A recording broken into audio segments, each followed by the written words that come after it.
The Black Talk Radio Network is made possible in part with help from the Black Talk Media Project, a North Carolina-based nonprofit engaged in the production and distribution of independent digital black media. Find out more by going to blacktalkradionetwork.com or blacktalkmediaproject.org and look for the menu tab, Crowdfunding Black Media. Black Talk Media Project, helping to provide you with new black media for the new millennium.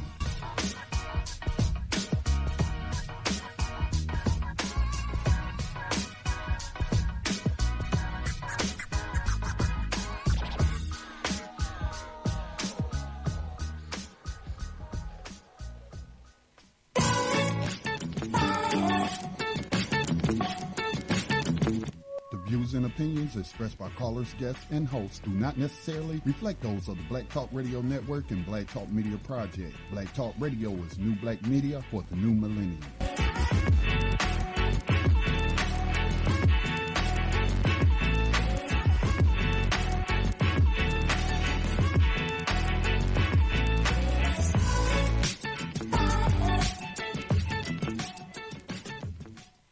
Dinar would have had serious consequences for the world financial system, but may also have empowered the people of Africa, something black activists say the US wants to avoid at all costs.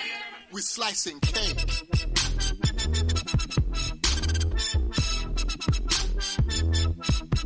We're slicing cake.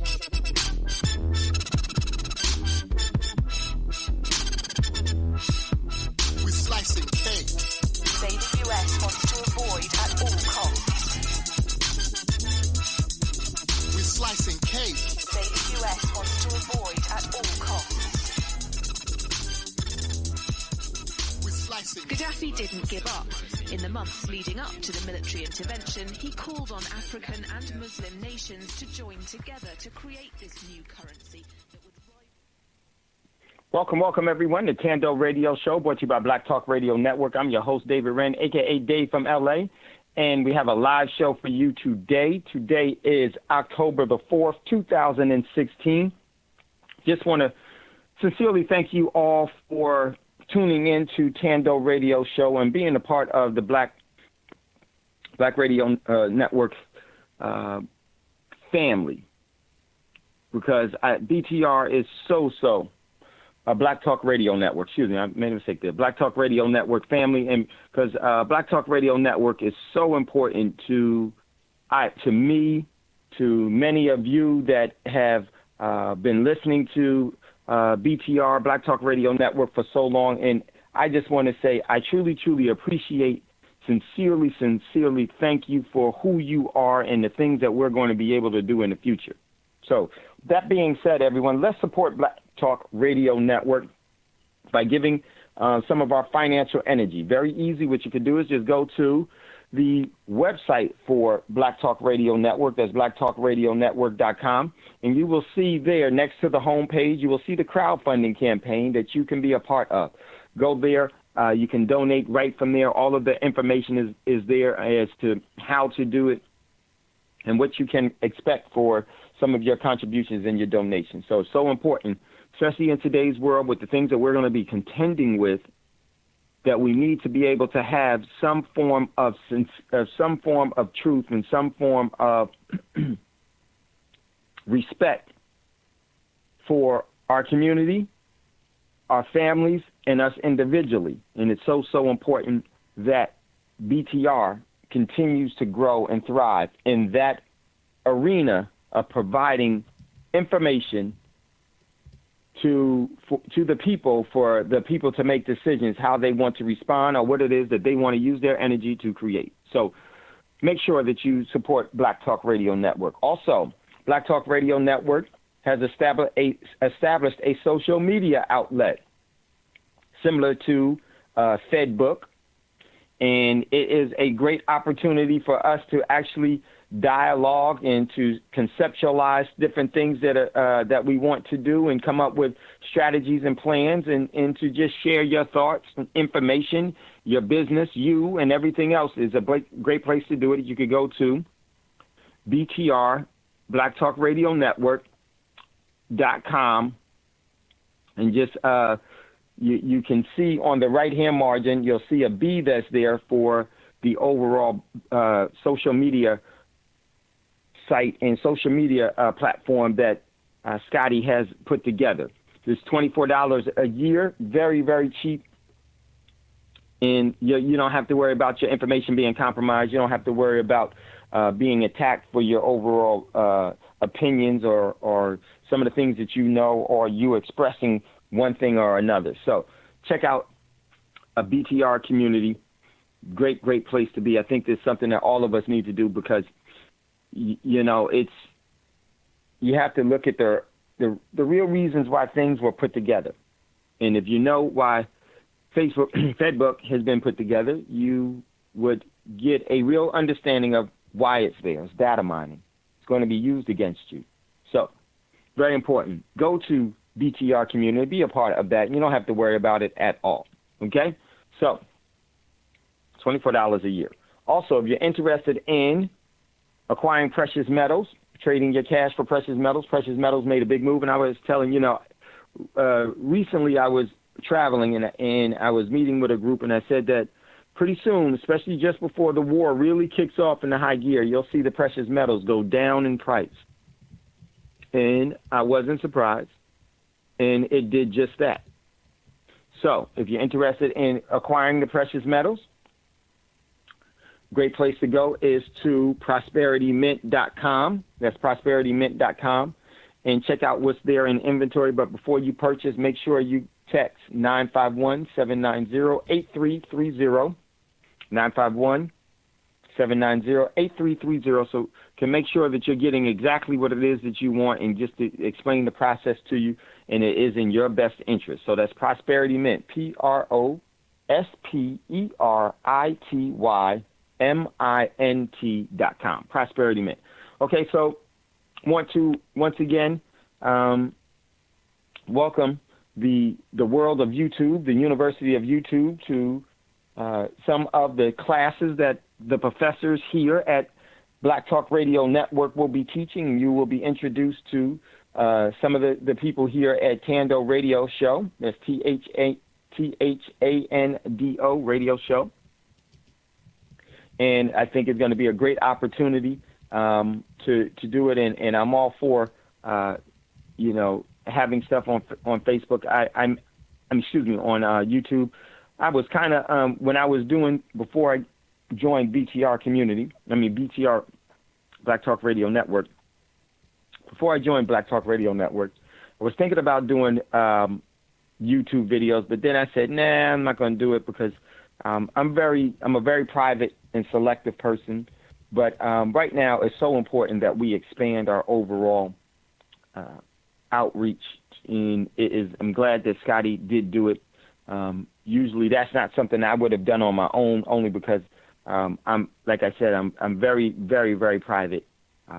But in the interest of Black Talk Radio Network, it was a superb, brilliant, good move that's necessary. And I'm looking forward to doing shows and exposing more of ourselves to what's going on, because as my man Scotty says, resistance is victory. That is so, so true. And we're going to have resistance. There's a lot of victories that we're going to need in the coming future. So let's jump into what's in the news. I'm going to pick up where we left off from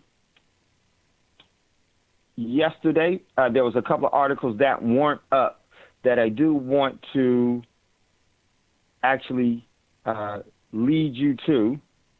And I'm going to go down and then do just that, because there were some very, very important articles.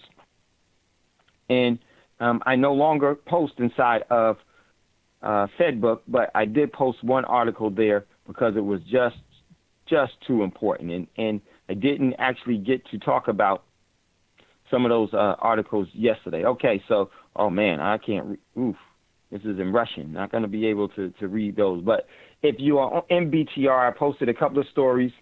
One from interfax.ru. RU is for Russia, and it is a actual story. And there was three stories that I posted about the training that the Russian emergency response, the Russian Ministry of Defense and Emergency Response is holding drills starting today, October the 4th, where they're going to be moving or having the means to be able to shelter 40 million people in bunkers. Why? Because the World War III is here and is going to expand into global nuclear war 1. So that was one of the articles that was there. And then it was also verified by RT, the Russian version of RT. You would just have to click on the story and you would turn it, right-click it for English. Next article came from Reuters. We didn't get to talk about this. Chinese yuan joins the elite club of IMF reserve currency. Very, very important. Also, Business Insider, China yuan officially joins the SDR. We'll talk about that a little bit later. And there's one other article that didn't get to talk about yesterday. Here it comes. It is... Oh, yeah, we did that one. Okay, so we're pretty much... Oh, this was a really good one. We missed this one. This was it. And it was this one came from CNBC. It says Deutsche Bank really isn't like Lehman. It's more like Bear Stearns. Very, very important. I don't anticipate that Deutsche Bank will be around much longer and is actually starting to have cross-pollination into the European banking sectors that will spread to the U.S. Okay, so let's jump into further some of the things that's in the news for today that we posted. First story comes from CNBC Reuters. U.S. will pay the price for putting anti-missile systems in South Korea, Beijing says. The South Sea of China and the Korean Peninsula itself is all destabilizing quickly and is going to move into all-out confrontation. Also, to confirm that, from Reuters, China paper says the U.S. South Korea will pay the price for planned missile systems. Beijing, the United States, and South Korea are destined to pay the price for their decision to deploy an advanced missile defense system, which will inevitably prompt a counterattack, China Topo newspaper said on Saturday. Growing. Next article came from Business Insider. Russia deploys advanced missile defense system to Syria after talks with the U.S. have failed. And really what has happened is quite far worse. And then the article says quickly, on Monday, the same day that the U.S. and Russia suspended bilateral talks over the fate of Syria, Russia deployed its advanced SA-23 Gladiator missile defense system to Syria, U.S. officials told Foxless and Clueless News. Right along with Cerebrally Naive Network. You know who they are. Okay, next article came from Sputnik News. Al-Nusra Front shells the Russian embassy in Damascus. So the Russian embassy was actually shelled today. And that is by the CIA-funded, directed, trained, operated proxy war military unit that is known as Al-Nusra has attacked and shelled the Russian embassy in Damascus.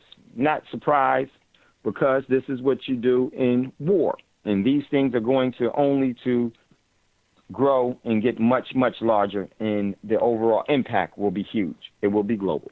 Next article came from Press TV. The first U.S. warship in Vietnam since the war. The United States, 2 U.S. naval warships have docked at the Vietnamese naval base, the first such port of call since the normalization of relations 21 years ago. The submarine tender, the USS Frank Cable, and guided missile destroyer John S. McCain entered a deep water base in Camera Bay in Kenoi, Providence, on Sunday. the Navy said in a statement on Tuesday. And I know China is pissed about that. And just so you know, the USS John S. McCain is not the after the senator. Is actually, I think this one is after his father or his grandfather. So they were military admirals in the Navy, and this dude John McCain now, and you know, I think it's so ironic. I don't hope that this happens, but I can definitely see that this can happen. And I just thought about this. You send the John McCain down to the South Sea of China. It starts to do freedom of navigation patrols within the confines that that the Chinese government says that they will not allow the U.S. military to actually do the freedom of navigation patrols. And then all of a sudden you have this, who I call the Tyrannosaurus Rex of the Senate, this warmongering neo-Nazi, in my opinion, neocon, John McCain, who actually said during 2 Fridays ago when General Dunford of the Joint Chief of Staff said if they do a no-fly zone in Syria, that means that they are at war with Syria and with Russia. And this numbnut says, no, that doesn't mean we're at war, because he knows that we're happening. He wants to do this. And as we talked about yesterday, he's been one that's always been supporting the so-called Free Syrian Army. There's nothing free about them. There's nothing Syrian about them at all. Brother Dave. But I think it's real. Yeah, go ahead, Scotty. I mean, those photos circulating of him with members of al-Nusra are real. And they can say that, oh, he did not know who they were or this or that. Come on, he's a U.S. senator. He has security. Right. You mean to tell me they not going to vet people? They just going to, in that part of the world, you just going to let whoever get close to? No, I'm not buying that. And not only that, he's on the Armed Service Committee. So he gets all of the secret intelligence. Get out of here. Exactly, Scotty. And he was there with the Free Syrian Army when they wanted to say that that Assad was using chemical weapons. He was the one that was doing. He and Lindsey Graham of South Carolina are always been the warmongers that they've been in. Scotty, now check this out. This is the ironic thing about this. This dude has been trying to get the U.S. in the war into Syria, because I think he's going to be directly benefiting from the daggone natural gas pipeline. And the U.S., if they don't get into a war with Syria and get rid of Assad and put their puppet person inside, the U.S. is done economically. That's the real reason why they're there, and they've been trying to get there for so long, because it's essential to Saudi Arabia and to Qatar and to the United States economically. They're all broke now. So this dude has been saber rattling for so long to get the U.S. military and to engage the Syrian military and to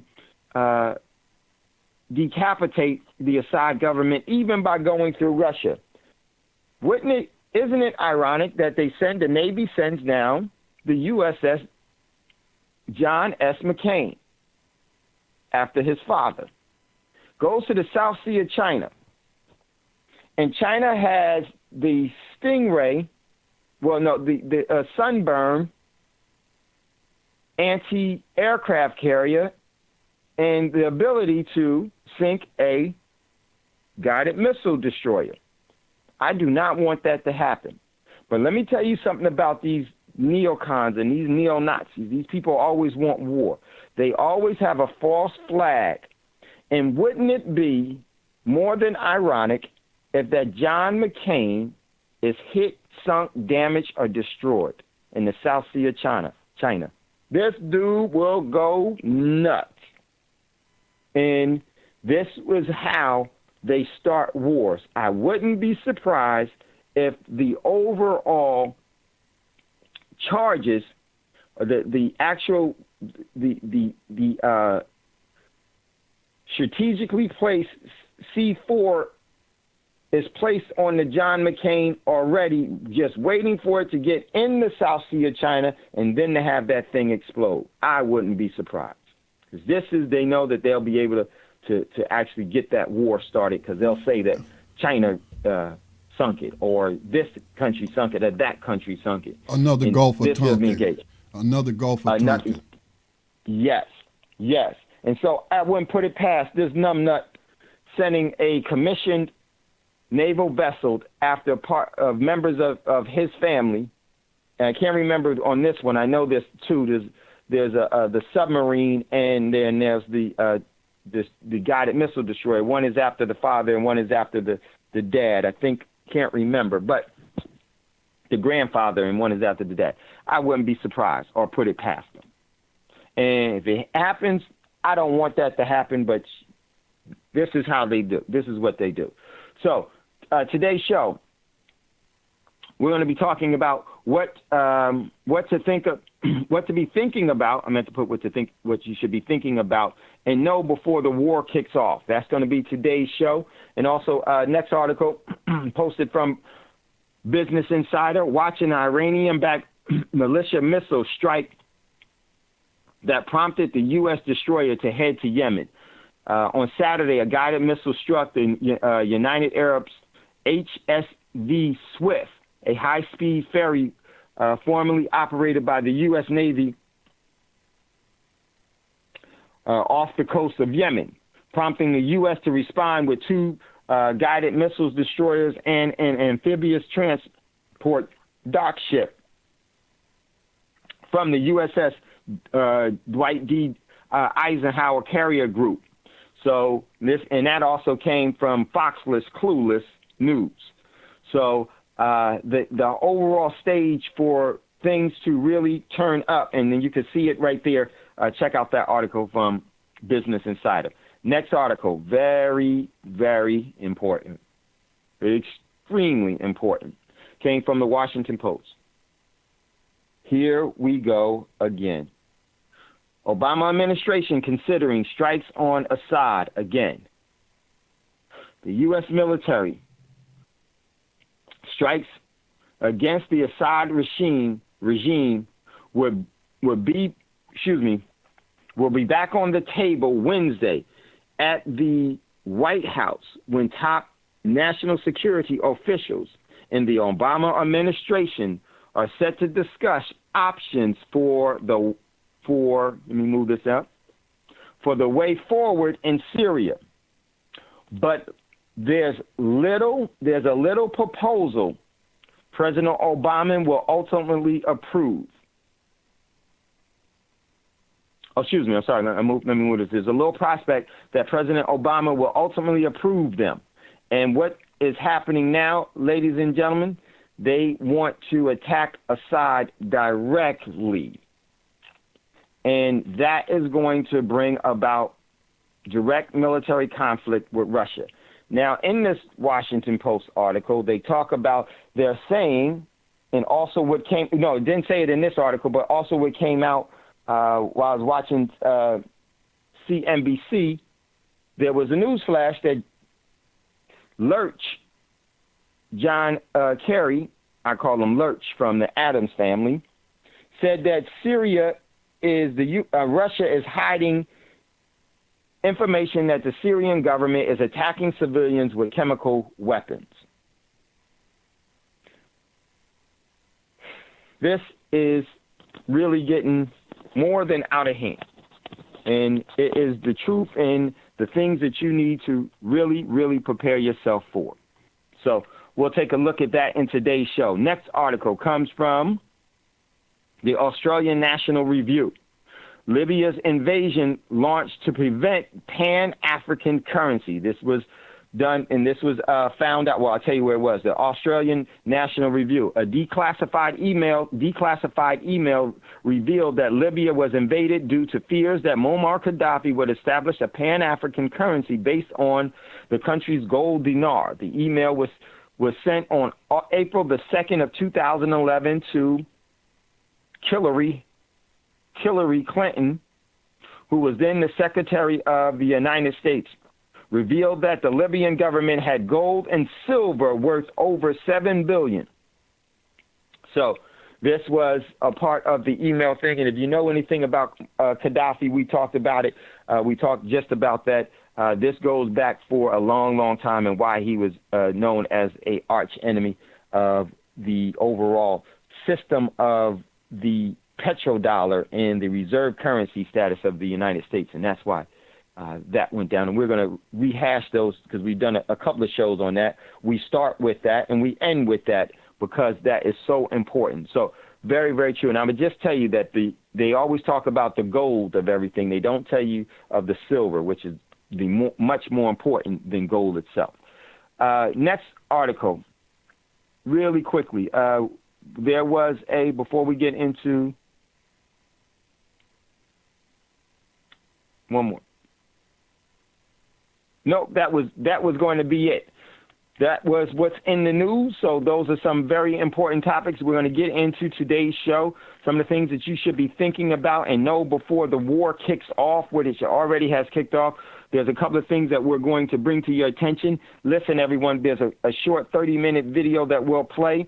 And what I want to do is I definitely want to hear from you today. Don't wait until the end of the show to call in. Call in way before. Brother Raj, call in way before. And everyone else, call in way before the end of the show so that we can talk about some of the things that you need to be doing. And I want to give a list of some things that I think you should be having and know about and start to preparing for those things. You're listening to Thando Radio Show that's brought to you by Black Talk Radio Network. If you'd like to get in on the conversation at any time, don't hesitate, don't wait. Give us a call at 641-715-3660, and the participant code is 5490, 32-pound, and hit star 61. I will see you in queue, and we'll definitely bring you up. Also, Brother Davis, please give us a call in quickly. So if you're going to do Wise Wednesdays with Brother Davis, very, very important, especially now, give us a call as well. So don't hesitate, give us a call. Then we're going to get into today's show. Probably what I will do is I want to touch on. No, I want to play this video really, really quickly so that then we can start talking about preparing and some of the things you need to have and read some very important information. And there's one or two articles I'm going to read just before we go once we come out of the break. You're listening to the Thando Radio Show brought to you by Black Talk Radio Network. We'll be right back after this quick commercial break.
The Black Talk Media Project funds the use of new media technology in efforts to restore independent Black voices to the myriad of issues affecting Afro-descendant people all over the planet.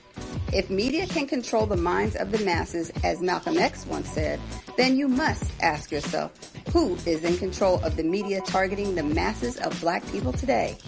Help bring back independence, self-determination, and respect for Black culture in the production of global media by joining the effort to crowdfund new Black media for the new millennium. Visit blacktalkmediaproject.org for more information on how you can invest in public Black radio for the masses.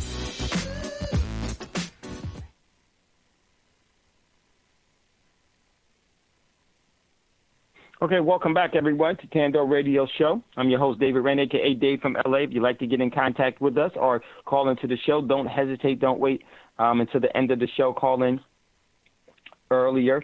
The number is, you can give us a call at 641-715-3660, and the participant code is 549032# and hit star 61. I'll see you in queue and definitely will bring you up.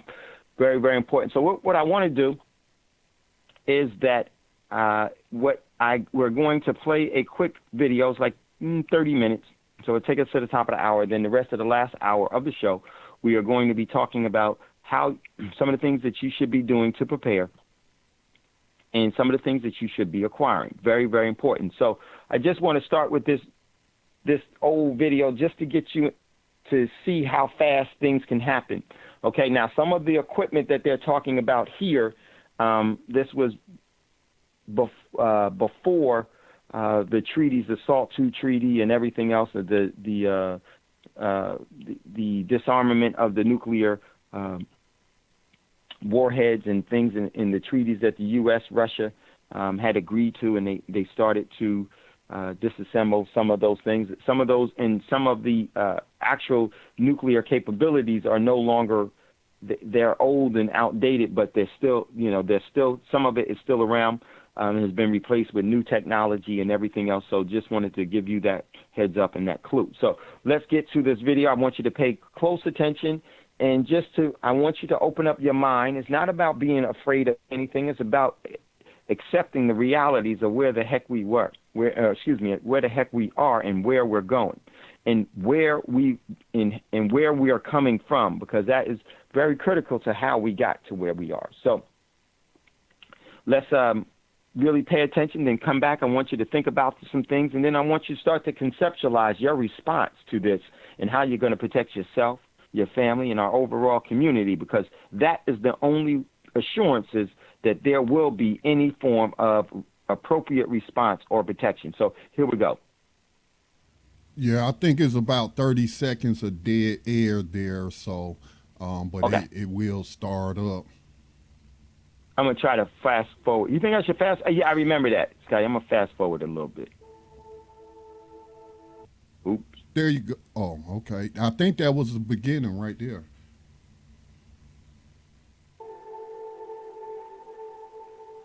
It would come as a surprise. The secure communication system transmitting to the Ohio-class U.S. submarine fleet. I went too far. Let me go back and just do it. Oops. Let me stop. Sorry, guys. Here we go. Oh, shoot, I messed up. All right, I'm not going to touch it, Scotty. I'll just let it run. While it's doing that, I think it's one of the things that you definitely need to do is have a plan for your children. Have a plan to have an appropriate response to any form of adversity that you have never been accustomed to before. And that is not a matter of you being fearful. That's you anticipating what happens. So here's the video, and then we'll talk about it right after.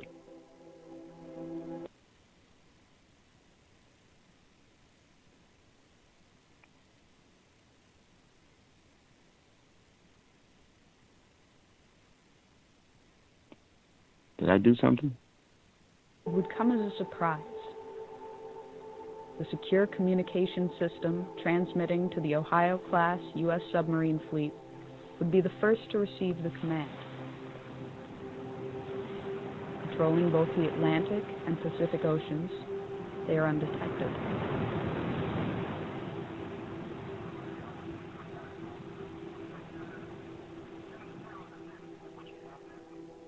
Fourteen of the 18 warships are equipped with 24 Trident missiles each, Trident 1s and Trident 2s. The remaining 4 are armed with 154 Tomahawk cruise missiles, which can be outfitted with nuclear warheads. The fleet as a whole represents half of the United States' strategic thermonuclear capability. A single Trident II missile is equipped with up to 8 nuclear warheads aboard a multiple independently targetable reentry vehicle, or MIRV. a single W-88 warhead delivers the equivalent of 475 kilotons of TNT. In the case of a full deployment, the United States could unleash over 400 such missiles with between 6 and 8 warheads each.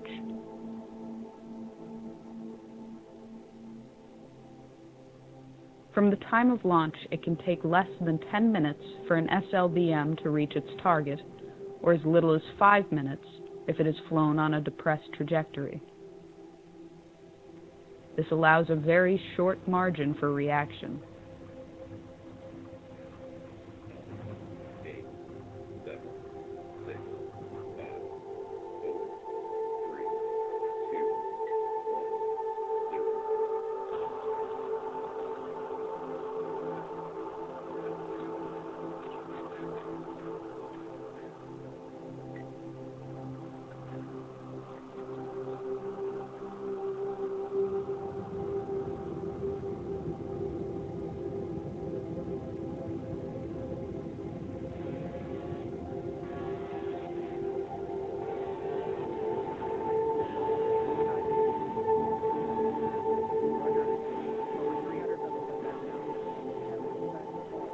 Early warning radar systems in Russia, China, and elsewhere immediately detect the missile plume.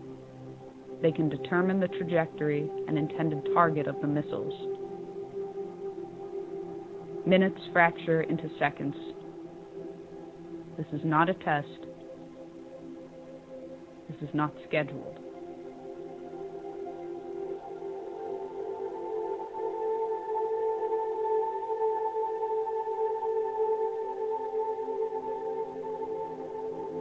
Russian nuclear command and control systems, carried over from the Soviet era, leave little time to opt out or delay a full-fledged response.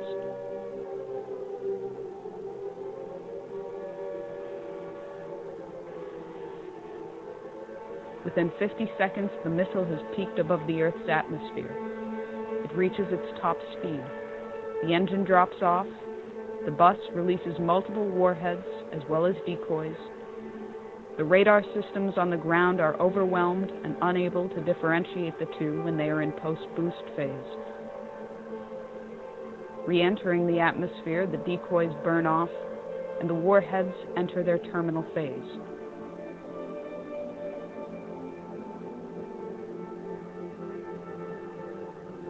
It will be less than 180 seconds before they touch down.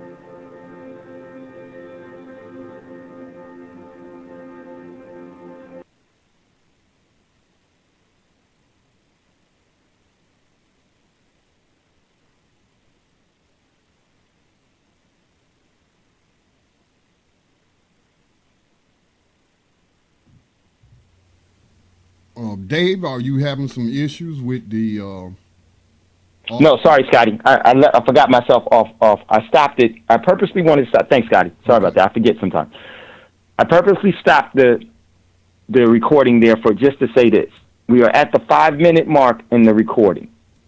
And since it started until right now, that's how long it would take for a submarine somewhere relatively near Russia to deploy an ICBM and for it to now have struck, just in that amount of time. That's what we're dealing with. I wanted to make that point to you all of how fast these things can happen, and in looking at it, how fast they will happen. And this is the reason why you need not to delay in preparing for what we're going to be faced with. Let's get back to the video.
that goes off in full in the first shot. Now you have in the submarines, you have the warheads you have not yet discharged. Those go along the way as a second wave. After that, you're pretty much out of weapons. After which, most everybody is dead. Most logistical systems are dead, non-functional. You have a situation where the effect of this kind of firing creates a continuing effect which may go for several years. Now, instead of having one bomb, which is it's a nuclear super bomb with thermonuclear implications. Now, imagine you have the same kind of thing, or less, and you have not one big bomb. You have a whole barrage of such things. The exchange involves Russia. It involves China, which has a very significant thermonuclear arsenal. It implicitly involves India. It involves the United States.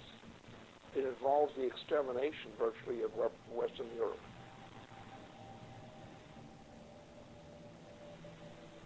And this is what Obama represents.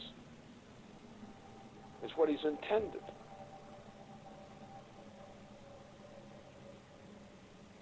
This is the end of civilization.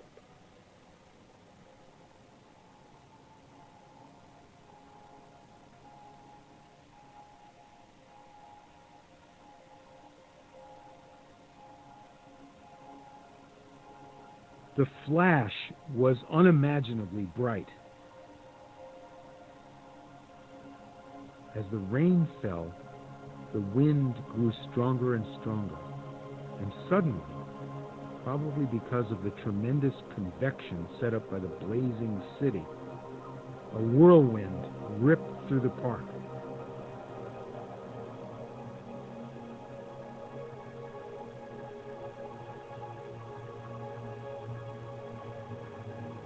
They all felt terribly thirsty, and they drank from the river.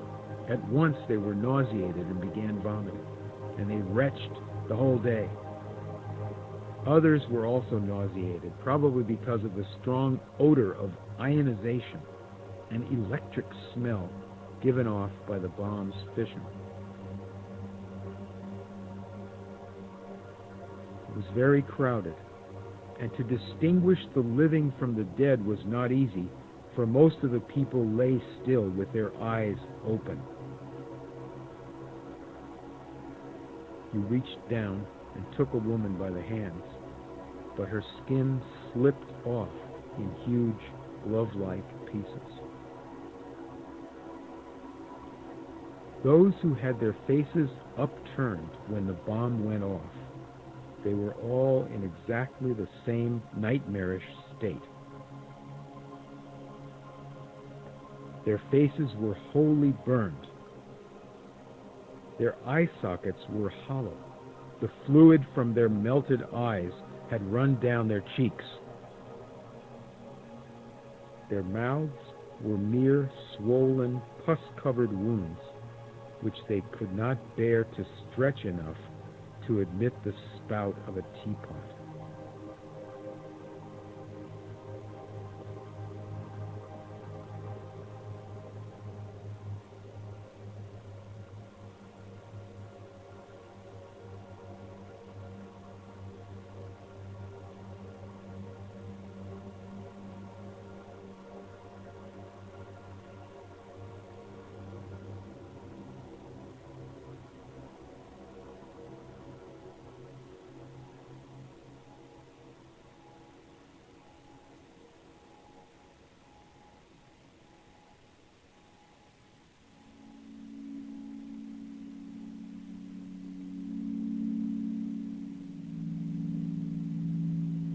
Okay, now one of the reasons why, because I'm gonna post this video inside because it has long pauses. I'm gonna post this video inside so that you can see it yourself. The current population is 7 billion persons. The current global nuclear arsenal is approximately 5,000 megatons. After a full nuclear exchange and the immediate loss of life at the points of direct impact and surrounding fallout zones, the ongoing environmental, climatic, and social consequences continue for years. The dust and soot picked up from fires, burning cities, and other target sites has been compared to a volcanic eruption, but far more long-lasting. A regional nuclear conflict, employing only 0.3% of the global nuclear arsenal, would potentially result in 1 to 5 million metric tons of black carbon that would be spewed into the Earth's atmosphere.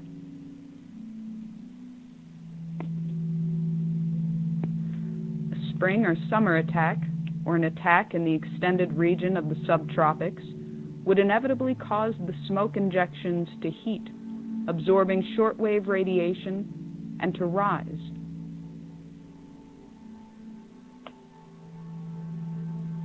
Within a week, what is not washed out immediately in black rain has risen through the troposphere and into the upper stratosphere, where it will remain for many years.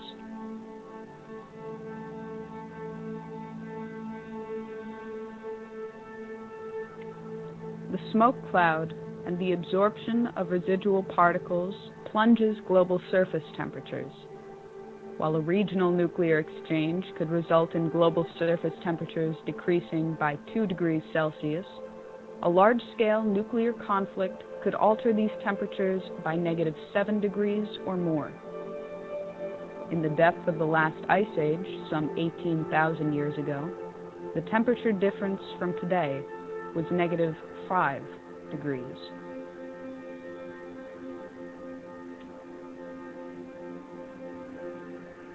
Famine for billions of people far from the target zones would be the result of a -2 degree change.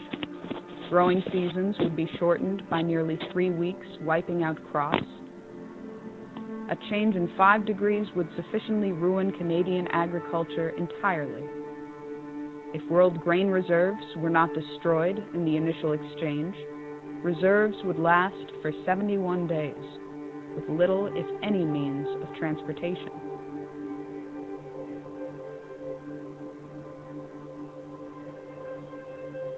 The global hydrological cycle would be disrupted due to the rapid climate change, and global precipitation would likely drop by 45%. The total integrated dose of radiation to living things could reach up to half the level of lethality for human beings, even in regions of the world outside the war latitudes. If nuclear installations were targeted, including plants, fuel cycle installations, and waste dumps, and nuclear materials were vaporized, it would create a very long-lasting impact on survivors.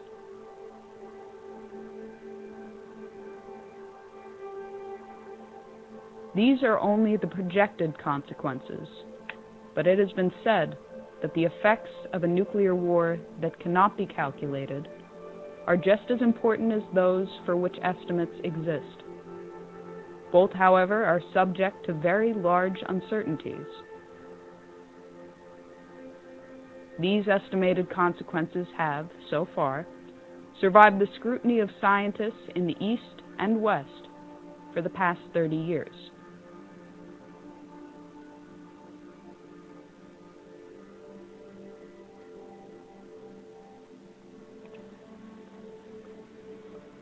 Okay, so those were some of the full-scale commitment to an attack on the entire Eurasian continent, especially the Asian side.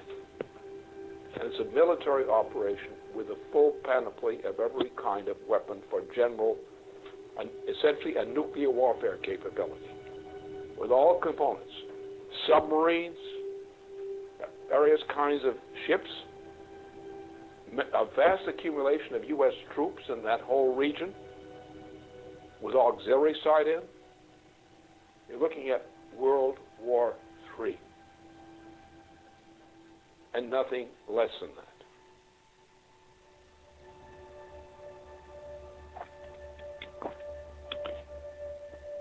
And one of the thing about this is that you've heard me for so long.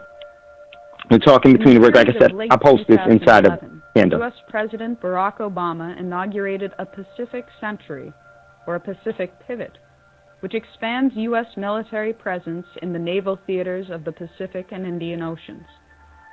This expansion has been seen as an attempt to contain China and erode its regional sovereignty by building up a presence in bordering territories.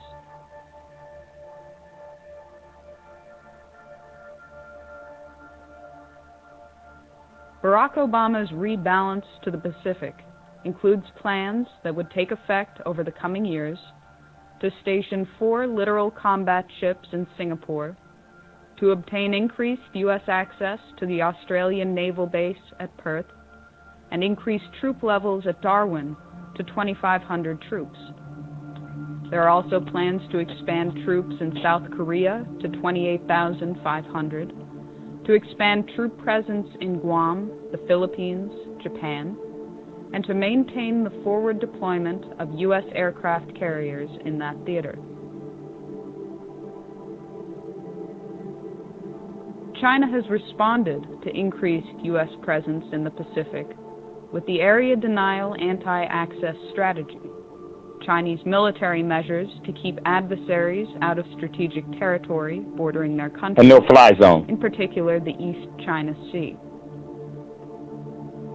In addition, the Pacific strategy also includes a missile defense shield, which would be on the soil of South Korea, Japan, and Australia, targeting Asia and the Middle East.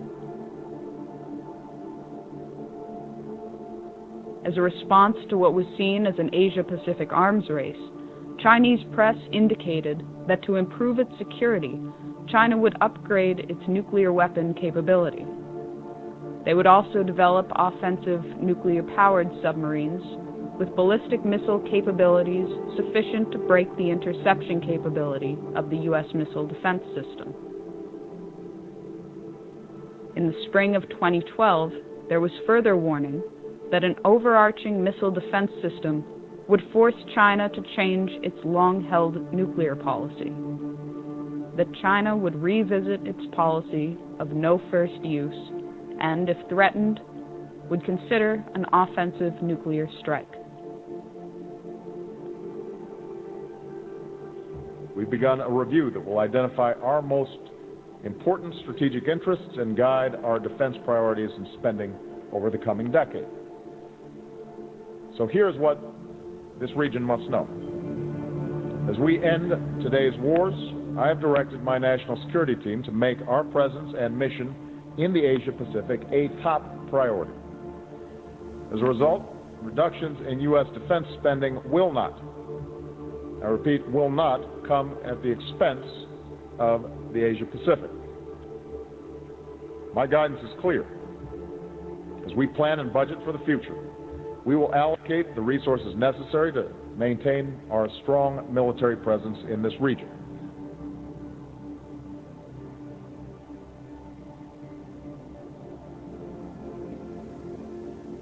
Since the 2009 inauguration of the Obama administration, plans for the European phased adaptive approach have continued and escalated in spite of Russian offers of a joint ABM system.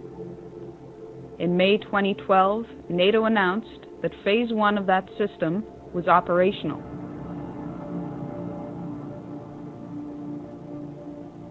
Phase 1 includes the deployment of ballistic missile defense systems along the perimeter of Russia. As part of Phase 1, the United States has deployed a missile defense radar to Turkey. As of March 2011, an Aegis ship with BMD capabilities was deployed to the Mediterranean Sea, where it currently maintains a presence. An agreement was reached with Romania to host a U.S. land-based BMD interceptor site. Agreements were also reached with Poland to host a similar site. The existing naval facility in Rota, Spain, also agreed to host 4 U.S. Aegis destroyers, each with BMD capabilities and equipped with Tomahawk missiles able to deliver both conventional and nuclear warheads.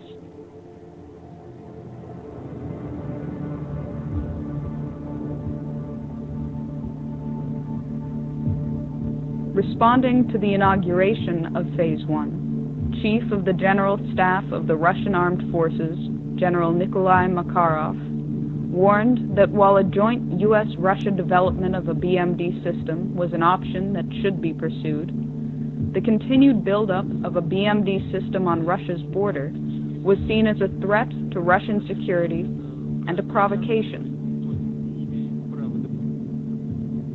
The military would, therefore, consider a preemptive strike against the sites from Kaliningrad using Iskander missiles, truck-mobile, nuclear-capable tactical missiles with a range of up to 400 kilometers. Размещение новых ударных вооружений на юге и северо-западе России. Для огневого поражения комплексов противоракетной обороны, включая развертывание ракетного комплекса «Искандер» в Калининградской области, представляет собой один из возможных вариантов разрушения инфраструктуры. ПРО в Европе. Russian is basically saying that they're not going to put up with these missile defense that's being placed there. And believe me, in my opinion, they're going to preemptively attack those at the appropriate time. But you're seeing that this isn't what they're reading. This is just my overall estimation of things. And I'll tell you in a minute, because it's about to end. I've got like 10 more minutes. Some very important things were disclosed here. Doesn't look like Barack is going to be leaving, y'all. At Brussels early in February 2012 that while Russia and China abstained from giving their support to UN Resolution 1973, they would forcefully draw the line on Syria and implicitly on Iran. That future interventions or regime change operations in violation of the United Nations' professed commitment to defend the sovereignty of all independent states would no longer be tolerated and would be countered by force if necessary. Okay, let's go to this commercial break. Sorry about the pauses.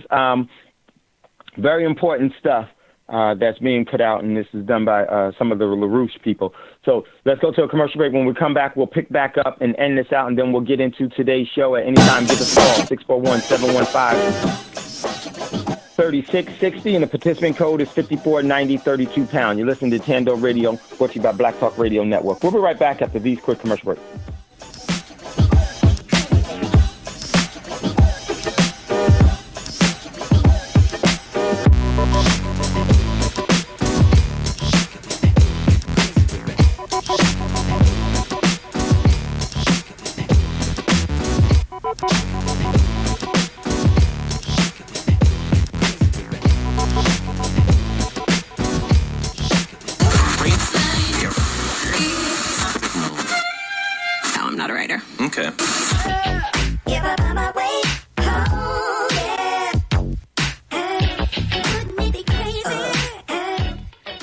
Black Talk Radio since 2008, providing new black media for the masses.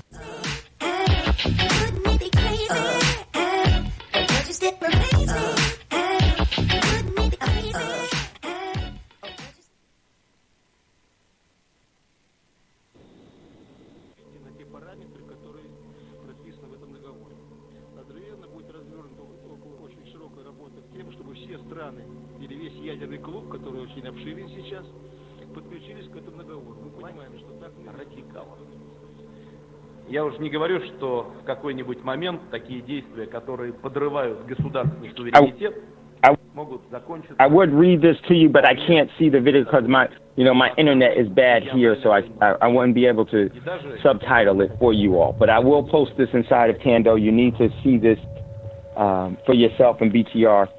Very, very important. Basically, the Russians are not going to back down. They're going to defend Assad. In the 18th General Assembly of the United Nations, President John Kennedy warned even little wars are dangerous in a nuclear world. Today it has been through the hardline preventive actions taken by the U.S. Joint Chiefs of Staff and the Russian military and political leadership that have held back the tides of a threatened international conflict. Simultaneous with these delays, the economic conditions in the transatlantic have deteriorated to the point of imminent breakdown, while the Eurasian region has enjoyed relative prosperity in comparison.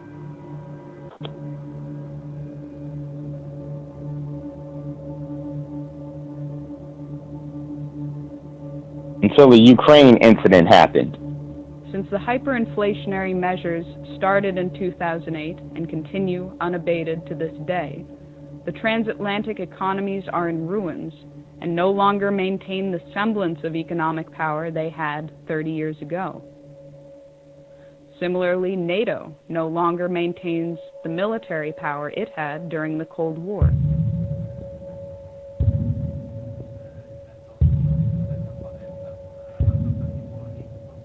Only the United Kingdom, France, and the United States, among the NATO countries, maintain their own nuclear arsenal.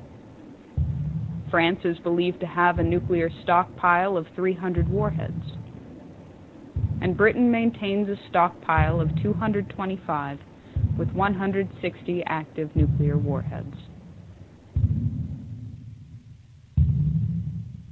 Britain, France, and the United States, after their cooperative mission to eliminate the Libyan head of state, are currently the most emphatic to end the regime of Bashar al-Assad in Syria, despite the line drawn by Russia.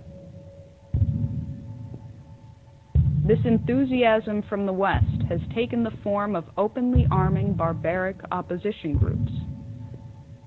They have claimed the right to enforce humanitarian intervention policies of the type championed by Iraq War architect Tony Blair. And from the United States, President Obama is escalating the propaganda campaign to establish the pretext for a full-fledged U.S.-led military intervention into Syria and beyond.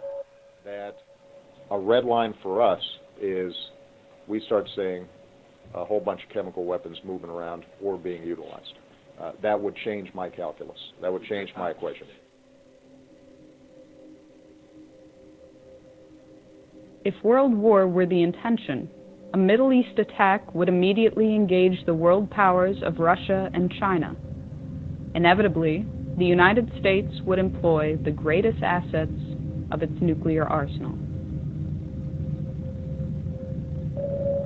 The trajectory of a ballistic missile launched from the Pacific Ocean or Atlantic Ocean, the normal patrol areas of the Ohio-class submarine, would most likely cross China or Russia, assuming the target to be somewhere in the Middle East or Asia in general. This has two significant implications. First, the U.S. would have to inform Russia or China of its intentions prior to initiating a strike from a submarine, if either of those two nations was not the intended target, which blunts the effectiveness of the strike. Second, the launch acts as a datum for the submarine itself. If the launch platform is also carrying nuclear weapons, the effect of launching a missile makes the entire submarine and its nuclear payload more vulnerable. Assuming that other nations have been informed of an intention to launch a strike from a ballistic missile submarine, this may have an opportunity to actually destroy the submarine. For these two reasons, it is unlikely that any U.S. president will execute a non-nuclear strike from an Ohio-class submarine on strategic deterrent patrol.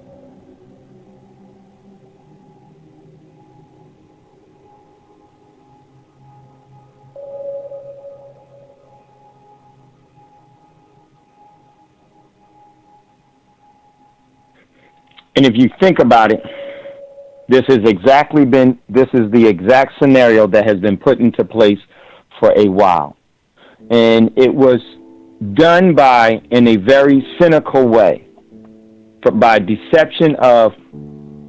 At the commencement of the August 1983 Erice Conference on the technological basis on which to build peace, Chairman Antonino Zikiki spoke of the consequences to humanity and the planet as a whole if a personality came on the scene foolish enough to provoke a worldwide thermonuclear confrontation. He warned that in history, fools have never been lacking. Sooner or later, in 10, 20, or maybe 100 years, a fool will come forth. When the fool appears on the scene, mankind will find itself with hundreds of millions of dead, with the ozone layer destroyed by 50%, with the average temperature of the planet lowered by at least 7 degrees, with an enormous amount of radioactivity about, and with mountains of ashes instead of the vast treasures accumulated in centuries of laborious and intelligent activity in all parts of the world. When dealing at the level of thermonuclear war, these decisions ultimately fall to the personalities of the heads of state involved.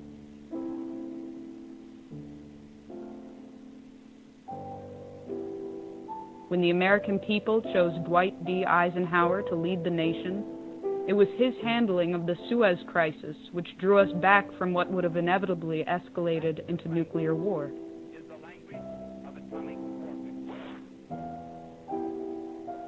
When the American people selected John F. Kennedy to be Commander-in-Chief, it was his commitment to survival and progress and peace that guided his hand in dealing with Soviet Premier Nikita Khrushchev in Cuba, in Berlin, and in securing a nuclear test ban treaty.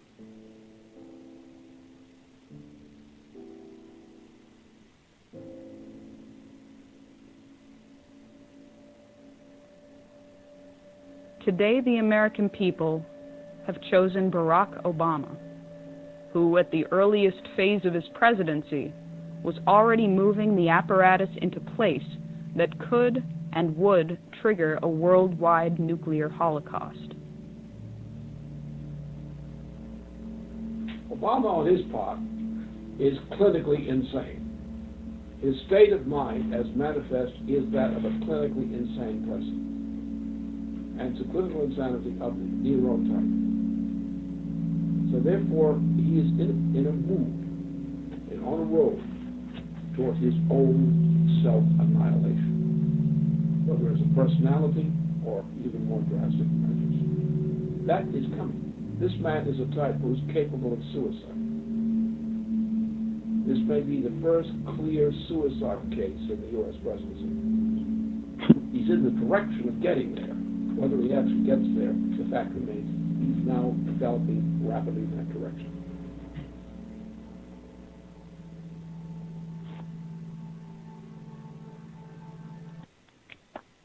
All right, everyone. So I wanted to end it there. Sorry about the double feeding of the video and some of the breaks because my internet here was a little bit slow. Wasn't able to keep up. But let me just say this: regardless of how you feel about the celebrity figureheads of the heads of state, let me tell you something about these people.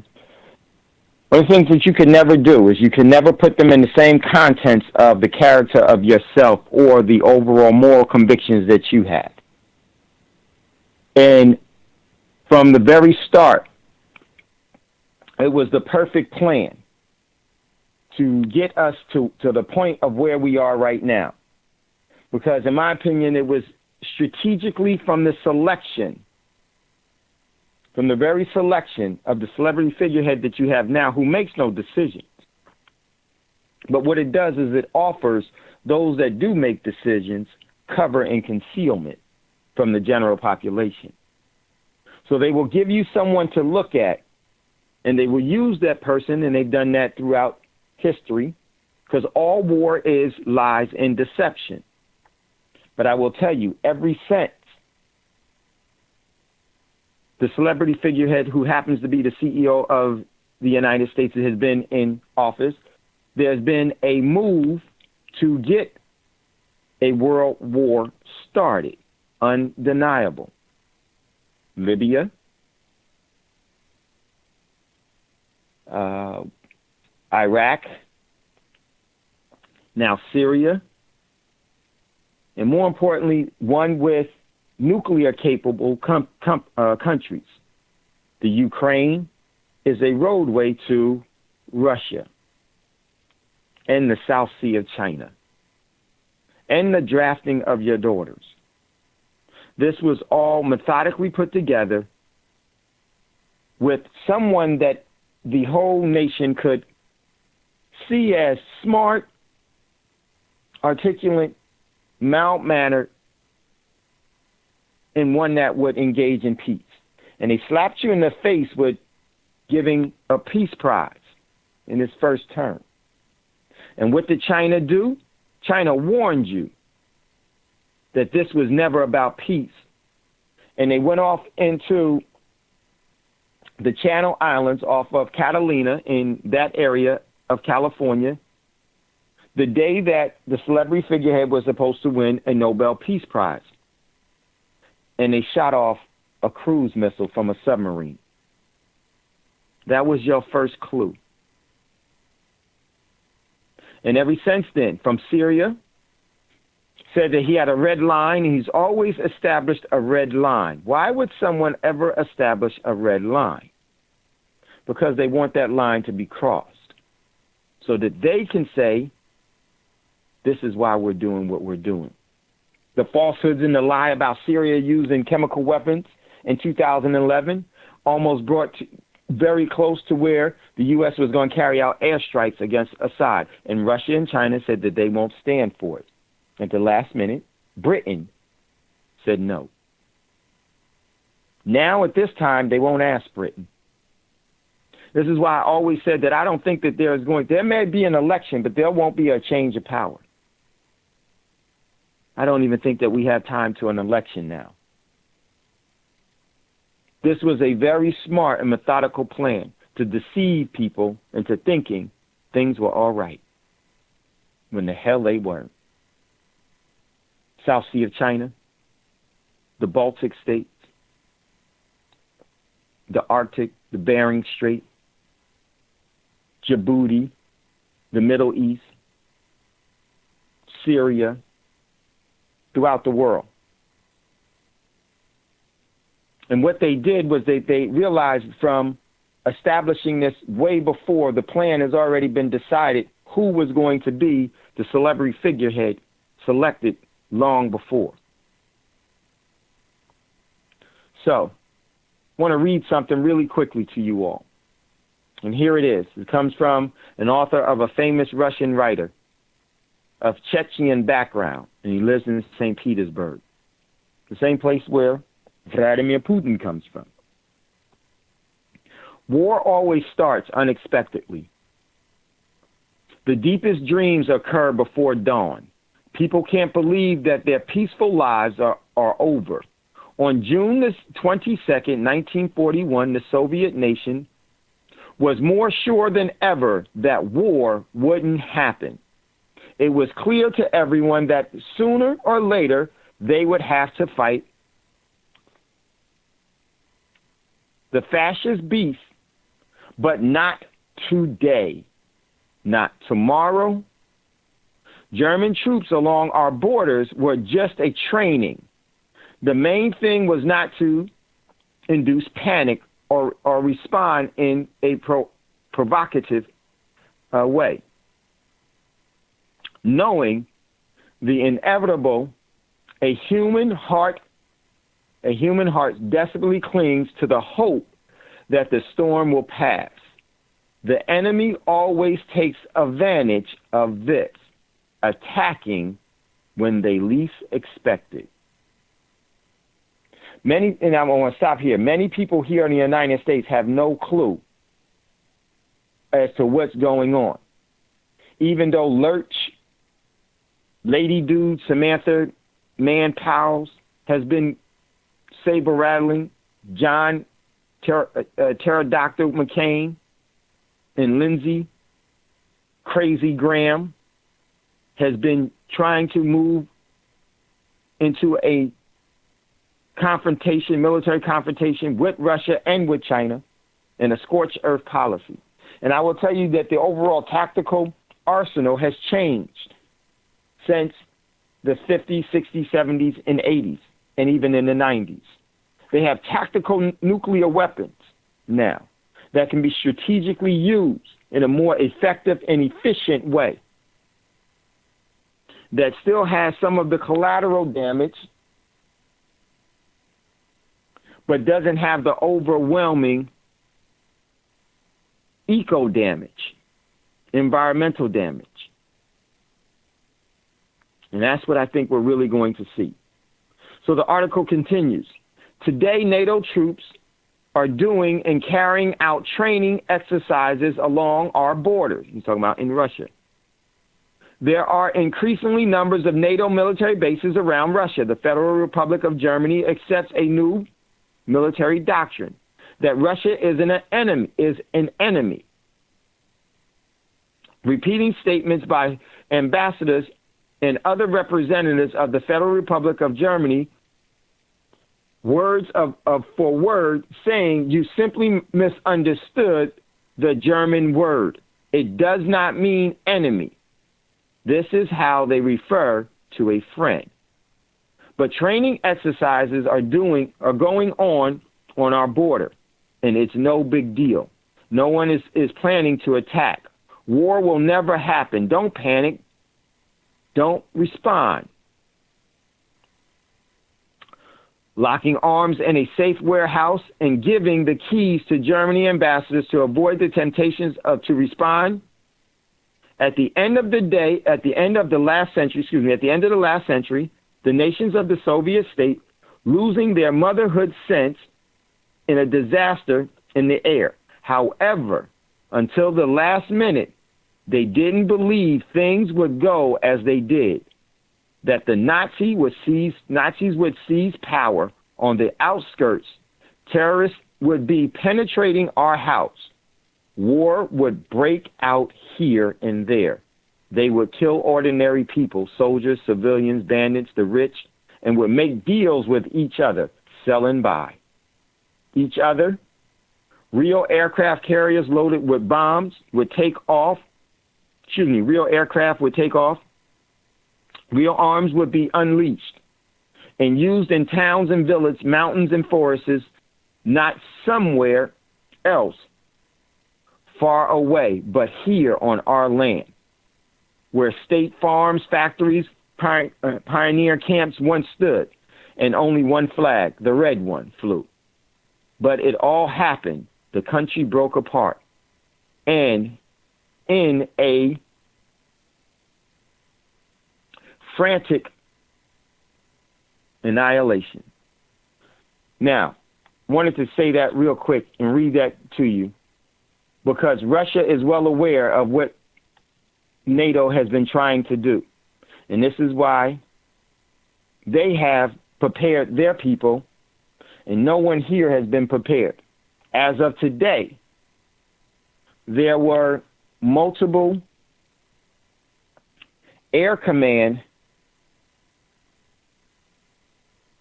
nuclear air command planes that took off from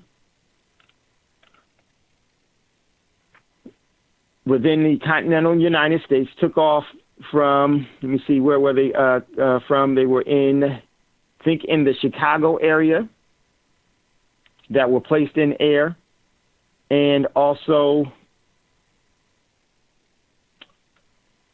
in one other place, I forgot. I got to pull up the information, and I'll let you all know. I'll post it inside of Thando.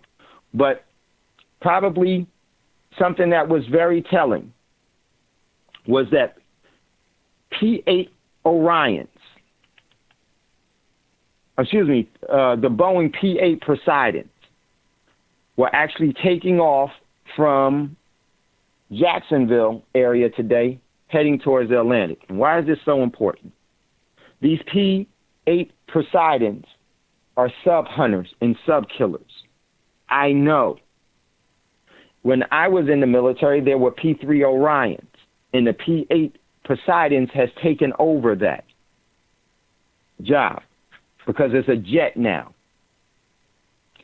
And their job is to find submarines, preferably nuclear-capable submarines, detect them and destroy them. with weapons of the highest grade. Why is this so essential, folks? Because the United States has just severed ties, diplomatic ties, to settle any disagreement in Syria. And now they want to say that they're saying that they are going to attack the Assad government, bomb the Assad government, which will bring it into direct conflict, military conflict with Russia and with China. While those countries have been preparing their citizens because they are going to win, no one here has been preparing you at all on an official governmental level. Because, ladies and gentlemen, they want to use you as the slaughter lamb. It's my opinion, based off of my overall understanding of how wars using nuclear technology works. And without saying too much, it's extensive. These moves that we are seeing are placement for strategical preemptive attack or situations that will cause that. So now, what we need to do is we need to talk about a couple of things that you should be doing and what you should be acquiring now. Because you may like the guy that you have in the celebrity figure here, but he don't give a darn about you. And I'm going to tell you, that was been the greatest surprise for many that were here. It was the perfect scenario and deception. Many will be ambushed, and I hope it won't be you. So we're going to, I want to bring up a couple of things that I think that you should be acquiring. And one of the things I wanted to play that because, and just before we left yesterday's show, you have to get some things that are not required to be, that are does not need the grid to work. Because in a nuclear exchange, the electronic magnetic pulse, EMP, will take out the grid. You have to go back to the old way of doing things. You need old tools. You need things of the past before electricity was prevalent. You need lanterns. You need lamps. You need heating oil. You need heating oil for your fire lamps. You definitely need water purification. You need seasoned wood. And you need to start thinking about these things so that you can start to come together with thinking about where you can acquire them. I have a whole list of about 100 things that you wish you had stored. I will post inside of BTR. And I'm going to go across a couple of things. You're going to want oil lamps with wicks in lantern fluid and fuel. Buy the clear oil. It's going to be scarce and it's going to be hard to find. You need Coleman fuel if you possibly can get it. You need a way to protect yourself. Guns, ammunition. Ammunition is more important than the gun itself in many prospects, because there are plenty of guns. Ammunition is more important. You need hand can openers. Of course, you need rice and beans. You need salt. Salt is very key for dehydrating and for curing meat, if you happen to be able to partake in meat. You need vegetable oil for cooking. Charcoal. Charcoal is something that you need. You need to, and when you make it, when you have a fire, you need to save your charcoal, because you can use that for water purification, and you can use charcoal also for other things. You're going to need water containers. You know, the plastic grade ones. This is where plastic will probably be very, very important. You need a survival guide. You need baby supplies for the babies. You also should be looking at not getting rid of any clothes that you have. Many of us like to donate clothes now. Now is the time to keep the clothes and to pass them around the family, especially shoes, washboards, cooking stoves, vitamins and mineral, all natural vitamin and minerals, not the synthetic ones. You need the female hygiene necessities. You're going to need the different seasonal garments for the weather. Aluminum foil, gasoline, garbage bags, toilet paper. You're going to need non-hybrid, non-GMO seeds. Very, very important. And then you need to know when the appropriate time is to plant that. That is not the time to plant those in the beginning stages. If you do have a garden in the beginning stages of when this war kicks off, you need to cover your garden because it will attract unwanted attention. That's why you need canned goods and canned foods. I would definitely say pass up on the military MREs because they are very hard on your body. The older ones, like the ones that Brother Davis had, were probably the C rations were some of the best ones. They got rid of those. Fire extinguisher, first aid kit, spices. I would say also you're going to need books, and if you can find some of if you can get a solar-powered battery pack, that is great. And at the appropriate time, if you have a device where you can play old CD players, the small ones, you can have that, but you just have to protect it, keep it out of, you're going to have to put it in a Faraday cage because music will be a very, very important thing. Huge.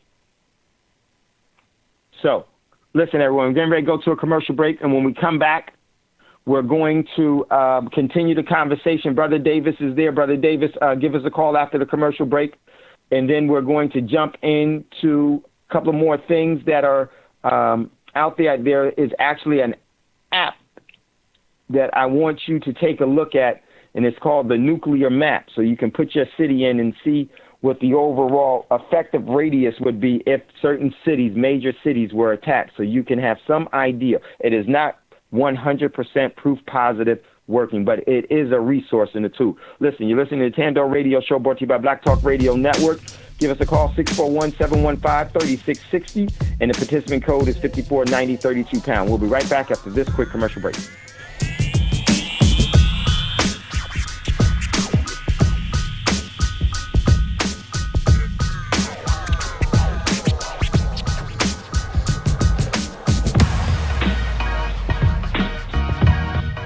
Black Talk Radio Network is made possible in part with help from the Black Talk Media Project, a North Carolina-based nonprofit engaged in the production and distribution of independent digital black media. Find out more by going to blacktalkradionetwork.com or blacktalkmediaproject.org and look for the menu tab, Crowdfunding Black Media. Black Talk Media Project, helping to provide you with new black media for the new millennium.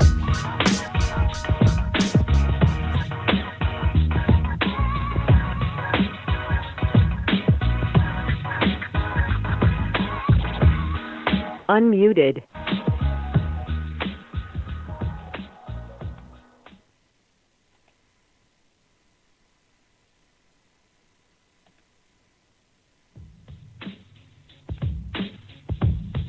The Black Talk Radio Network is made possible in part with help from the Black Talk Media Project, a North Carolina-based nonprofit engaged in the production and distribution of independent digital black media. Find out more by going to blacktalkradionetwork.com or blacktalkmediaproject.org and look for the menu tab, Crowdfunding Black Media. Black Talk Media Project, helping to provide you with new black media for the new millennium.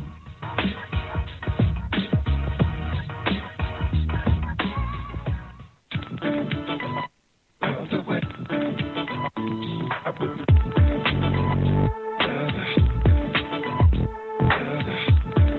are tuned in to Black Talk Radio, the new black media for the new millennium.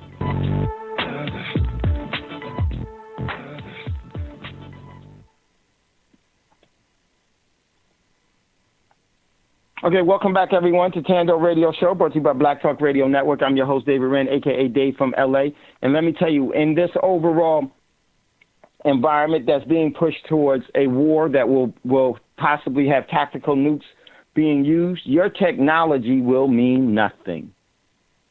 Your technology will not offer you any form of assistance.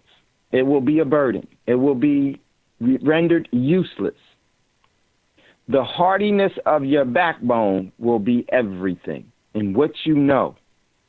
Your books will be your technology. The habits and the practices and the overall knowledge that you've acquired will reign supreme. Your technology will be null and void.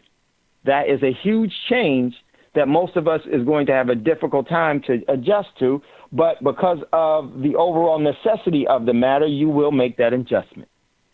So prepare for it now. So let's go to Brother Davis, who's in queue. Brother Davis, welcome to the Thando Radio Show, brother. It's always good to hear the voice of a friend, my friend. Yes, it is. Yes, it is. You know, Dave, you keep a very tight show. I'm really hoping that people are beginning to realize that everything that we have been giving them here are tools that they can utilize for the times that are to come. We can't predict exactly when, we can't predict exactly how, but we can tell you that if you would operate in some of the ideas and the tools that we've given you, you've improved your chances immensely. And I'm going to tell you something, it does my heart good when I hear people call and I see them taking the responsibility of their own preparation and their own solution in the circumstance. So you have lets us know we're reaching some ears. That definitely does. But I want to also add that we have to see beyond the dynamic of what's before us. Because anytime there was a great war, there was always a winner and there was always the spoils. Okay, so now let's look at this here from that aspect. If that is the case, you're going to watch the dismantling of white supremacy the way we have always known it to be. Why? Because it required a financial system in order to leverage all of the aspects of control. And that will be dismantled because the person who wins the war implements their program. So we're talking about the end of NATO as we know it. We're talking the end of the IMF as we know it. We're talking the end of the World Health Organization as we know it. And these are all tools that were used by these so-called institutions in order to leverage the world to the point that it's at. So there, by no means do I want you to think that everything is going to be gloom and doom. There's going to be a society that runs itself outside of the cities. The cities will be mostly where they'll focus their control. But outside the cities, there's going to be underground economies and everything going on. So there's going to be actually opportunities for us to take and live a quality of life to some degree until we can come up with a system of open government that everybody could follow. So therefore, for those of you who don't know, the United States Constitution has already been dismantled. And that's one of the reasons why police really can do whatever they want in some cases dealing with black people. The sad part about it is that a lot of people are talking about they have rights, but they don't respect the Constitution because they have been given new orders. All of that will change. So don't think for a minute that everything is going to be gloom and doom. I mean, look at the reality. War has perpetuated itself so much that a world war could take place and begin and end in a period of 2 or 3 days. because they have the ability to cause so much devastation in such a short period of time. But then you may see humanity rise out of this and call a halt to it just to the fact that one person has already leveraged the loser to the point where they don't have to disassemble them as much as they need to help them become part of a greater whole. Because, see, regardless of what happens, we're still humans. And that's the first order, to get humans back on the quest of saving humanity. Because as it stands right now, there's been a lot of damage done to the earth that we got a lot of work to do just to repair. And I don't know about all those you who may have forgot about Fukushima. That's still alive and well. So there's a lot of things that need to be done. This is only a page in a moment in time. And our objective is to get through it so that we can get back to the work of the universe, or we will be the first inhabitants to have destroyed their world. So it's not all as bad as it looks. The show I'm going to be bringing you tomorrow night is going to deal with a lot of what Dave is talking about now. Preparedness, those things that you might have overlooked, how to see. Scavenging is called how to see through the eyes of someone who knows what they're looking at. What do I mean by that? I mean, you might walk down the street and see a dirty sheep, but yet someone with eyes could see that dirty sheet as a strainer. They could see that dirty sheet as a tablecloth.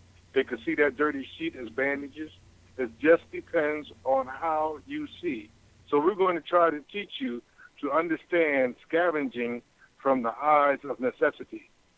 If you see string on the ground, you don't know the purposes of that string as it lays there, but it could be a fishing line, it could be a clothesline, it could be a tourniquet. See, these are what we're trying to do, is open your vision to understand that there may be something beyond what you see, and how can you change what you see to what you perceive beyond the moment that you see it. So believe me, this is not going to be a cakewalk, or it's not going to be a fun day in the park, but we can return to a quality of life, and that is really the goal. So stay tuned and keep Brother Dave and Black Talk Radio on your dial, because every channel offers you an opportunity to think in the direction of growth as a people. And when I say growth as a people, I mean to do your part to add to a greater whole. Okay, Brother Dave, I appreciate you. I'll sit back and listen, man. Love you, Brother Davis. And, Brother Davis, as always, so true. It's, the opportunity is greater than the threat if you prepare for it and position yourself to leverage that opportunity that are going to be coming. You will actually... Dave. You will actually have... Yes, go ahead, Scotty. Yeah, we got a question from the chat room, the YouTube chat room, to the people that's listening through our YouTube channel, Black Talk Radio or Black Talk Media. I'll put that in the search engine. That'll take you to our channel, which has been up for quite some time, but we're just now incorporating live streaming. So we got people in the chat room, and you have a question from Sister Isa 2, who says, how do you protect yourself from radiation poison? Oh, great, Sister Isa 2. Sister Isa 2, much love, much respect to you. Radiation. There are different ways that you can protect yourself from radiation. One of the things you can protect yourself from cesium-137 and some of the other heavy metals that are part of the radioactive fallout, and you want to do that by taking potassium iodine, and you want to get that now before this thing kicks off. Because when Fukushima happened, everyone in California, you couldn't find radioactive you couldn't find potassium iodine anywhere. Get that now. And you can get it in the liquid form, in the pill form. That's number one. Number two, you want to detox your body of now. You want to go through heavy metal detoxing. There are clays that you can actually ingest. You just got to drink a lot of water that will help to get out a lot of the heavy metals. Now, when you talk about protecting yourself from radioactive radiation poisoning from, it depends on what type of radiation poisoning that you're trying to protect yourself from. As we always talk about here, and as Brother Davis just mentioned, we always talk about Fukushima, and I think that we're some of the only people that really continue to focus on Fukushima because it continues to emit radioactive isotopes in cesium and everything that, you know, that is so detrimental to our overall health that is destroying our overall immune system. So you want to protect your immune system, strengthen your immune system. Now, from the standpoint of protect yourself from radiation fallout as from a weapon grade radiation fallout, you need to, one, know the wind direction. Two, you want to seek underground cover. And so the thing is that you don't want to get exposed to it because it's when we think about some of the things that we're going to be dealing with in a war scenario, like Brother David said, it could be 2 days, or it could be 2 months, or 3 months, or 4 months. Or you can have a war where what they'll do is they'll first introduce depleted uranium. And so there's many, many forms. Your overall health of your immune system is the key, and you need to really look at how you're going to strengthen your immune system. You need to also get ingested into your system now colloidal silver. You need to have nanoparticle silver in your first aid cupboards. So one is you want to minimize your exposure to radiation by all costs. And then once you get exposed to radiation poisoning, depending on what type of radiation poisoning you have, from Fukushima and things of that nature, but in a war scenario, one of the things about the fallout from the radioactive isotopes of the weapons grade, a lot of it is actually destroyed in the overall blast. But it's the constant bombardment of that starts to really destroy the overall, gets into the airways and starts to travel with the wind. So the one thing is that you need to be aware of your overall surroundings. You need to know what's around you city-wise, and you need to have you want to remove yourself as much as you possibly can out of the overall exposure. I would also recommend that while you still have access to the internet, and you could download a whole lot of this stuff, even Army survival training manuals on different stuff. Download that stuff while you can and print it out and tuck it away. But I just Googled how to treat radiation exposure. And the Mayo Clinic has a lot of great information, some of the stuff that David mentioned.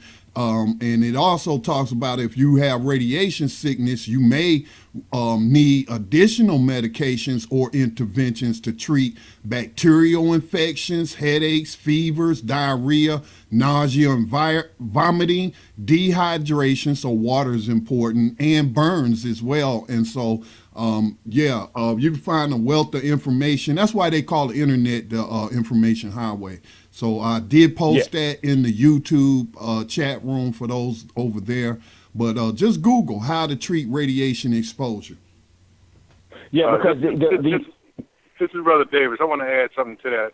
I had a tidbit I was going to hold to tomorrow night's show, but I'm going to lay it out here for you tonight. Google Himalayan salt. Himalayan salt has 84 natural minerals and 84 of the particular irons and minerals that are on the periodical chart. So if you took some Himalayan salt and some distilled water and you put, say, half a teaspoon of Himalayan salt and maybe 12 ounces or 16 ounces of distilled water and let it sit for a 24-hour period, all of those natural minerals and iron are going to be a part of the salt that's dispersed in the water. And then drink that water, because that water is absorbed into your body right away, and your body can start utilizing those minerals and iron immediately. Because one of the things that are going to work to your advantage in any circumstance is a strong immune system. And you're going to need these natural herbs and minerals in your body on a regular basis anyway. And food does not supply herbs and minerals like it used to because of the quality of food today. So keep in mind, that's something you can do on your own. Don't take my word for it. I always say that. Google Himalayan salt, and most of it comes in red, pink, white, and literally it doesn't take a lot. The more natural is pink. It doesn't take a lot, but it must sit for a 24-hour period so that it releases all of the minerals and irons in the salt itself into the water, so that when you drink it, it literally is absorbed into your system. And another thing, if you drink a quart of this in the beginning of each day, it will literally detox your system. But you better have a place to go to the bathroom. That's the word. But understand, these are tools now that literally work to your advantage if you apply them in your daily lives. So keep staying tuned, because we've been coming up with more and more as we go along. Hey, speaking of going to the bathroom, there is a dye that they use in paints. It's really dyes are pigments. They're called pigments. It's called Prussian blue, as in Russian, but with a P in front of it, Prussian blue. And it's a type of dye that binds to radioactive elements known as cesium and thallium. And the radioactive particles are then excreted in your feces, and that helps speed up the elimination of radioactive particles and reduces the amount of radiation cells may absorb. So that's just something simple right there, and it sounds like it works similar to what Brother Davis was just talking about. Yeah, because it's the clays. Clays actually is what will get the heavy metals out of your body. Now, this is one of the things with radiation poisoning, is that one of the things that you have to do, especially for your thyroid, you can't wait until you've been exposed to the radiation, then take the potassium iodine. You actually have to saturate your thyroid before, because if you wait until you actually are exposed to the overall radioactive heavy metals or the isotopes, your thyroid will absorb the radioactive heavy metal, and then it will not allow the potassium iodine in. So you have to put the potassium iodine in almost before the events happen. So then it will only allow one iodine at a time. And so what the thyroid does is that the thyroid will, once it gets an iodine in it, it will not allow the other one. And what happens with radiation, the thyroid thinks that the radioactive heavy metal or the isotopes of it is actually iodine.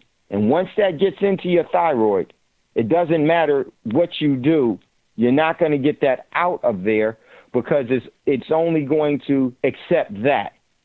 So you have to know when to take this stuff. When you don't wait until you're getting exposed to radiation, because it's too late. It's already in the air. It's already in your once your body, your thyroid absorbs it, it's not going to accept the potassium. I mean, so can't you take many things. Can't you get potassium in a supplement? Yes, but it's not the same. You got to get potassium iodine. Now, what you also can do is that you can get kelp. Is also another iodine that protects your thyroid. But I would definitely say, like we talked about yesterday, don't get it out of the Pacific, because that kelp has already been actually compromised. So, hey, Scotty, I lost my my feed. So if we have somebody that's in queue for the call, definitely would you bring it up? Yeah, you good. I mean, it's like 10 minutes left, so they did. But yeah, we got 10 minutes. If you have a call, please get it in before the broadcast end, but nobody presently. Okay. Yeah, I totally lost everything. Everything went out on me. Sorry about that, guys. So, but yes, that was that's what it is. And there are a lot of, now I'm gonna tell you, the key with the weapon grade form of radiation, let's say, because we're talking about the advent of war that they're already talking about when they attack a side, this is going to bring a war here. This will be the first time that the United States will ever see an attack from a named country outside of its borders. This is the first time, and it's going to happen.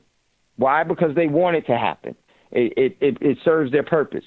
Now, some of the things that is critical is that you have to position yourself for this now. Not only do you need to protect your body, you actually need to protect your food source. You actually need to protect your food source. So, and also, after an attack, what you want to do is you don't want to just plant your garden in that ground that was actually exposed to the radioactive isotopes, because it will still be in the ground. You are actually going to have to get rid of the top layer, and you probably need to get rid of the first 12 to 18 inches of the ground. So all of these things you need to know, or else you're going to compromise your overall, that radioactive, the isotopes is going to, the ground is going to use it just as the minerals, and then your overall garden is going to actually, that is going to be part of what's going to, it's going to feed itself off of. Now, one of the things that's very important, let me tell you, mankind and the living entities in the living entities on this planet, from animals or whatever, even in Chernobyl. It's amazing how we adapt to so many things. I do believe if you get past all of this and slowly integrate, there will be some sicknesses and everything else, but as what's being seen in the wildlife in Chernobyl, some of the animals have now converted the radioactive isotopes where the body just used them as minerals, and it no longer destroys the body as much. See, let me tell you one of the things about the scientists of today and the military and the governments of today, and always. They always lie. They always want to create a condition and environment so that you'll surrender to their authority. And this is what I truly want us to think about. This is going to, maybe it's not something that we can stop because we haven't shown the commitment level and put energy behind stopping it. But what we can do is have an appropriate response to it all. One of the things that they want to do in this is say that is an unsurvivable event. That is not true at all. There's been nuclear wars on this planet that they don't want you to know about throughout history. But this is just going to happen to be, if it moves to there, and the likelihood of it moving there is greater than any other time in the past 100 years. That it is going to happen. And the thing is that it would behoove you to prepare for it now, because you don't have to give up. Many, many, many will survive. Many, many will do very well. And many will prosper in this whole thing. And many will develop a new attitude towards life. And that needs to be you. It needs to be you, because when you come out of this, you will be the history books of the future. I would also say, make sure you keep a journal of what's been going on now, because that journal will be so important to the generations that you have yet named. Because as we go through this period, it will be used adversely against people in the future. There needs to be the remnants of the truth that is going to be memorialized by you. Preparing for what is going to happen is very easy, ladies and gentlemen. It just requires your commitment. Just like stopping them from doing what they're doing, it's very easy. It requires your commitment. Many will say how, and it's not a question that you need to ask, because you are a creator. You need to create the environment that says how. And the most important thing why we need to do this is the reason why we need to do it. It's one of the most important things that we possibly could do for the future, in eternity, in the moments that we're in now, is to plan on using our energy in a different way, in a different direction. We've seen what this has gotten us. This should be an opportunity to say never more. We've never been as committed, but now, because we've never had the challenges that actually question our commitment. They made it too easy. And that was a great plan by them. So, everyone, just want to thank you all. Wise Wednesday tomorrow. Much love, much respect. Continue to prepare. Do what you can, and that is enough. Focus on the table of preparedness. Food, water, shelter, energy is the key to it all. Food, water, shelter, energy, and protection. The table of preparedness. That's where you should be focusing. Do what you can, and that will be enough. Much love, much respect. There's never goodbye. As always, I'll see you later. And before you ask for a fortune, please give one away. We'll talk to you soon. Peace. Gold dinar would have had serious consequences for the world financial system, but may also have empowered the people of Africa, something black activists say the US wants to avoid at all costs. We're slicing cake.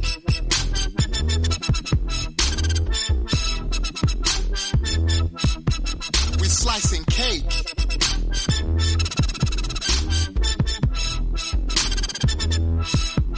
We're slicing cake. Say the US wants to avoid at all costs. We're slicing cake. Say the US wants to avoid at all costs. Gaddafi didn't give up.